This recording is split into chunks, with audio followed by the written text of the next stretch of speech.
Emily ने car parking में लगाई और गहरी सांस ली। ये शहर उसके लिए एक नई शुरुआत। पिछला रिश्ता बर्बाद हो चुका था, नौकरी छूट गई थी और अब उसे एक नई जिंदगी चाहिए थी। यही वजह थी कि उसने जल्दबाजी में ये अपार्टमेंट किराए पर ले लिया था। ये पुरानी इमारतें शहर के पुराने हिस्सों में थी। ईंटें की दीवारें झड़ गई थी, गलियारों में हल्का अंधेरा छा रहा था और हवा में नमी की गंध थी। पर किराया बेहद सस्ता था, जो इमिली के लिए इस समय सबसे ज़रूरी चीज़ थी। मकान मालिक एक बूढ़ा व्यक्ति था। उसे अपार्टमेंट दिखाते हुए बोला, रात में ज़्यादा शोर मत करना। ये सुनकर एमिली को हल्का झुंझलाहट हुई, लेकिन उसने इसे नज़रअंदाज किया।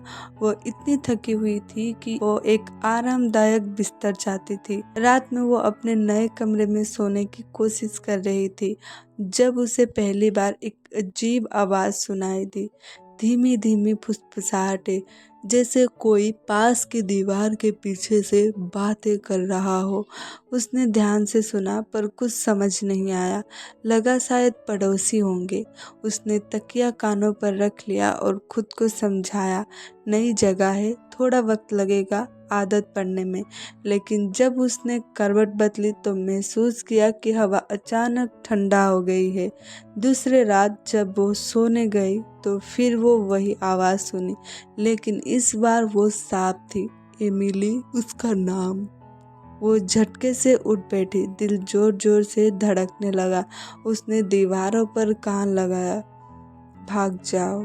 गला सूखने लगा। उसने अपने आप को शांत करने की कोशिश की, शायद ये सिर्फ मेरा भ्रम है। लेकिन जब उसने कमरे के कोने की ओर देखा तो अंधेरे में हल्की सी परछाई हिलती हुई दिखी। अब एमिली का डर बढ़ने लगा था।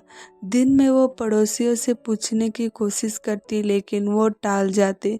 कोई उसे आंखों में आंखें डालकर जवाब नहीं देता। तीसरी रात वो सो नहीं पाई। आधी रात को दीवारों से एक अजीब सी दस्तक सुनाई दी, ठक ठक। वो कांप गई, लेकिन फिर से हिम्मत करके दीवार पर थपथपाई, ठक ठक। दीवार के अंदर से भी जवाब आया। अब उससे सहन नहीं हुआ। उसने चाकू उठाया और दीवार के उखड़ते प्लास्टर को खरोचना शुरू किया। जैसे ही दीवार टूटी, एक घुटन भरी बदबू उसके चेहरे पर से टकराई। उसने लाइट जलाया और जो उसने देखा उससे उसकी चीख निकल गई।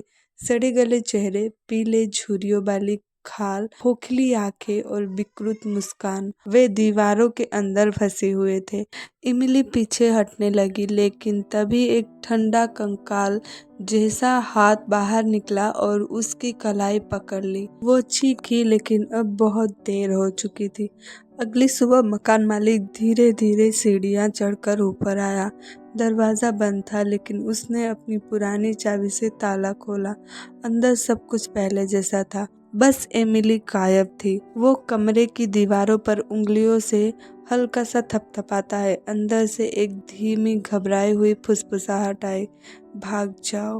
मकान मालिक मुस्कुराया और बाहर जाते हुए फिर से किराए के लिए उपलब्ध का बोर्ड टांग दिया।